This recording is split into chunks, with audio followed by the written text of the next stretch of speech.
इन्ना औहैना इलैका कमा औहैना इला नूह। पीछे यहूदियों का एक सवाल का जिक्र था, यसअलुका अहलुल किताब, अहले किताब आपसे कहते थे कि अगर आप वाकई रसूल हैं तो जैसे किताब मूसा अलैहिस्सलाम लिखी हुई लाए थे आप भी लेकर आए। तो यहाँ उनका इन आयतों में एक तो जवाब दिया गया कि जैसे हुजूर सल्लल्लाहु अलैहि वसल्लम से पहले जितने अंबिया गुजरे तुम लोग इनको भी तो पैगंबर मानते थे और इनमें से किसी पर लिखी हुई किताब नहीं आई थी, बल्कि उनके मौजूदात देखकर तुमने उनको पैगंबर तस्लीम किया था। तो फिर हुजूर सल्लल्लाहु अलैहि वसल्लम को नबी मानने के लिए लिखी हुई किताब का मुतालबा क्यों? और हासिल ये है कि तुम ये मुतालबात इसलिए करते हो कि तुम्हारा मकसद हुजूर सल्लल्लाहु अलैहि वसल्लम को नबी मानना नहीं है, बल्कि उनसे अपनी दुश्मनी को जाहिर करना है। फिर आगे बता दिया कि अगर ये लोग आपको नबी नहीं मानते तो इसका फर्क नहीं पड़ता, क्योंकि आपकी नबूवत पर गवाह खुद अल्लाह की जात है और उसके करीबी फरिश्ते भी। लिहाजा यहाँ पर ये बात बता दी और जिक्र शुरू किया पैगंबरों का हजरत नूह अलैहिस्सलाम से। हजरत नूह अलैहिस्सलाम को आदम सानी कहा जाता है। हजरत आदम जिनसे दुनिया की इब्तिदा हुई, उसके बाद जितने पैगंबर आते रहे तो वो चूंकि एक हिसाब ऐसा था जैसे इब्तिदाई तालीम का है, उस दौर में जितने भी लोगों से गलतियां खताएं होती रही तो उन्हें दरगुजर किया जाता रहा। हजरत नूह अलैहिस्सलाम आए तो तालीमात बहुत वाज़ेह हो चुकी थी और बहुत अरसा गुजर चुका था उन तालीमात को, उसके बावजूद भी लोग इनकार में और कुफर पे डटे हुए थे। तो उसके बाद नूह अलैहिस्सलाम के ज़माने से पहली दफ़ा लोगों को अज़ाब दिया जाने लगा, क्योंकि तालीमात खुल चुकी थी, वाज़ेह हो चुकी थी। कोई इंसान ये नहीं कह सकता था कि हमें पता नहीं चला। लिहाजा मौजूदा दौर में अगर कोई इंसान, जबकि हम देखते हैं कि हर चीज़ मालूम करना, दुनिया के किसी कोने का हाल मालूम करना, किसी भी चीज़ का इल्म हासिल करना आजकल के दौर में कोई मुश्किल नहीं रहा। लिहाजा अब अगर कोई इंसान अपने आप को यूं कहे कि हमें दीन के बारे में पता नहीं है तो ये उज़र नहीं चलेगा, क्योंकि हर चीज़ हालात ने बहुत वाज़ेह कर दी है, सही भी गलत भी। इसके बावजूद हम ये उज़र देते हैं कि हमें शरीयत का नहीं पता, तो ये उज़र नहीं चलेगा।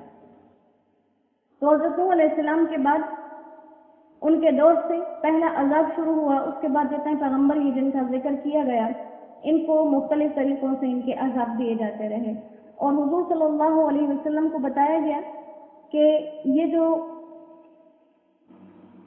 वही नहीं मान रहे तो ये कोई पहले लोग नहीं हैं जिन्होंने वही से इनकार कर दिया। नूह अलैहिस्सलाम के कौम वाले, इसी तरह से जितने भी अंबिया गुजरे यहाँ पर, इन सब के कौमों ने इसी तरह वही से इनकार कर दिया था। और फिर हजरत नूह अलैहिस्सलाम की जात खुद एक मौजज़ा थी। जैसे कुछ रिवायात में आता है कि उनकी मुकम्मल उम्र ही 950 साल थी, और बाज़ लोग कहते हैं कि जितना अर्सा उन्होंने दीन की तबलीग की उस तबलीग का अर्सा 950 साल था। बहरहाल जो भी हो, उस उम्र में भी 950 साल की उम्र में भी आपका कोई दांत नहीं गिरा था, न आपका कोई बाल सफेद हुआ था, आपकी जिस्मानी ताकत भी बरकरार थी और आपने इतना ही अच्छा अपने कौम की इज़ार सानियों को बर्दाश्त किया। तो अल्लाह सुब्हानहू व तआला ने बताया कि ये कुछ पैगंबर हैं जिनके वाक़यात हमने आपको सुना दिए हैं, और कुछ ऐसे भी हैं जिनके हमने आपको हालात नहीं सुनाए हैं। और ये भी बता दिया कि ये सब पैगंबर हैं, इनमें से हर एक के पास वही के तरीके मुख्तलिफ थे। किसी के पास लिखी हुई किताबें आती रहीं, हजरत मूसा अलैहिस्सलाम से अल्लाह ने कलाम किया, किसी को क्या तरीका दिया गया, किसी को क्या तरीका दिया गया। तो ये जो यहूद का तकाजा है कि लिखी हुई किताब लाएं तब मानेंगे, ये सरासर उनकी हिमाकत और कुफर है। आप इन बातों पर परेशान ना हो। हजरत अबू ज़र ग़िफ़ारी रज़ी अल्लाह तआला अन्हु सहाबी हैं, रिवायत करते हैं कि हुजूर सल्लल्लाहु अलैहि वसल्लम ने ये बात फरमाई कि अल्लाह ताला ने 1,24,000 अंबिया भेजे हैं, ठीक है। और 1,24,000 के साथ हम कम और बेश का लफ्ज़ इस्तेमाल करते हैं कि या 1,00,000 से कुछ ज़्यादा, 1,24,000 से कुछ ज़्यादा, या 1,24,000 से कुछ कम होंगे, जिनमें से 313 अस्हाबे शरीयत थे। अस्हाबे शरीयत जैसे हमारे नबी सल्लल्लाहु अलैहि वसल्लम साहिब शरीयत हैं, अपना अलग जो है वो तरीका और सब कुछ लेकर आए, इसको साहिब शरीयत कहते हैं। باقی پیغمبر جتنے آتے گئے، جیسے موسیٰ علیہ السلام پر تو کتاب آئی، ان کے ساتھ ہارون علیہ السلام تھے، ان پر الگ کتاب نہیں آئی، وہ موسیٰ علیہ السلام ہی کے دین کی جو ہے وہ تبلیغ کرتے رہے اور اسی طرح ان کے ساتھ جتنے پھر ان کے حواری تھے، ان میں سے جو بعد میں کچھ اور پیغمبر ہیں بنی اسرائیل کے اندر، تو انہوں نے بھی حضرت موسیٰ علیہ السلام ہی کی تعلیمات کو پھیلایا. تو صاحب شریعت جو ہے وہ 313 ہیں، اور یہ جو 313 ہیں یہ اللہ کے نزدیک بہت اہمیت کا حامل رہا ہے. اس تعداد کا جو ہے یہ اللہ کے نزدیک یہ تعداد بہت اہمیت والی رہی ہے. آپ کے ذہن میں سنتے ہوئے 313 کس چیز کے لیے آیا ہے؟ اپنا جواب مجھے ضرور دیجیے گا. اور ساتھ کہا کہ جو پیغمبر آئے کیوں؟ یہ مبشرین بھی تھے اور منذرین بھی تھے. یہ خوشخبریاں بھی سنانے آئے، یہ ڈر بھی سنانے آئے. خوشخبریاں اس بات کی کہ جو اللہ کی مانے تو اللہ ان کو دنیا اور آخرت میں کامیابیاں دے گا. ڈر یہ کہ جو اللہ کی حجتوں کو نہ مانے اس کے پیغمبروں کے آنے کے بعد بھی، تو ان کو دنیا اور آخرت کے اس ذلت اور عذاب سے ڈرایا جائے. اسی طرح حضرت عبداللہ ابن عباس رضی اللہ آپ صلی اللہ علیہ وسلم کے پاس آئی، انہوں نے آپ سے فرمایا، بات چیت کی انہوں نے آپ سے، تو آپ صلی اللہ علیہ وسلم نے ان سے کہا کہ تم لوگ جانتے ہو کہ میں خدا کا برحق رسول ہوں. اور آپ نے یہ بات اس لیے کہی تھی کیونکہ ان کی کتابوں میں اس بات کی بشارتیں موجود تھیں. تو آپ نے فرمایا کہ تم لوگ جانتے ہو کہ میں اللہ کا برحق رسول ہوں، لیکن انہوں نے معاملے سے انکار کر دیا کہ نہیں ہم نہیں جانتے. تو اللہ نے آپ کو تسلی دی کہ یہ لوگ گواہی نہیں دیتے تو کوئی بات نہیں ہے، لیکن اللہ یشہد بما انزل الیک، اللہ کو تو علم ہے کہ آپ اس کے پیغمبر ہیں. آپ کی نبوت کا سب سے پہلا گواہ خود بذات خود اللہ کی ذات ہے، لہذا آپ ان لوگوں کی باتوں سے پریشان نہ ہو. اس کے بعد کتاب آپ پر کتاب آئی ہے، آپ نبی ہیں، پہلا گواہ اس کا اللہ ہے، اور دوسرا فرشتے بھی اس بات پر گواہ ہیں، لہذا مزید آپ کو کسی کی گواہیوں کی ضرورت نہیں ہے.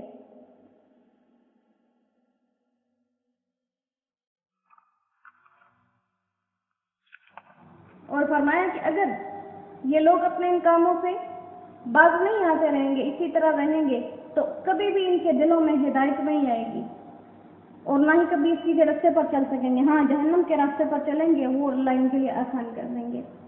یا ایھا الناس قد جاءکم الرسول بالحق من ربکم، یا ایھا الناس اے لوگو، قد جاءکم الرسول آ چکا تمہارے پاس رسول، بالحق من ربکم تمہارے رب کی طرف سے حق بات لے کر، فآمنوا خیر لکم سو مان لو تو تمہارا ہی بھلا ہے، وَإِن تکفروا اگر نہیں مانو گے، فَإِنَّ لِلَّهِ مَا فِي السَّمَاوَاتِ وَالْأَرْضِ تو اللہ ہی کا ہے جو کچھ آسمان و زمین میں ہے، وَكَانَ اللَّهُ عَلِيمًا حَكِيمًا اور اللہ ہی سب کچھ علم رکھنے والا ہے اور سب حکمتیں بھی اسے معلوم ہیں.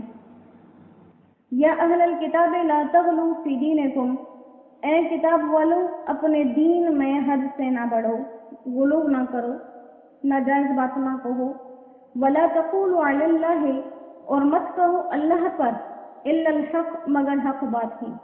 انما المسیح عیسی بن مریم، بے شک جو مسیح ہے عیسیٰ وہ مریم کا بیٹا ہے، رسول اللہ ہے وہ اللہ کا رسول ہے، وکلمتہ اور اس کا ایک کلمہ ہے، اس کا کلام ہے، القاها الی مریم جس کو ڈالا مریم علیہ السلام کی طرف، وروح منہ اور روح ہے اللہ کی طرف سے.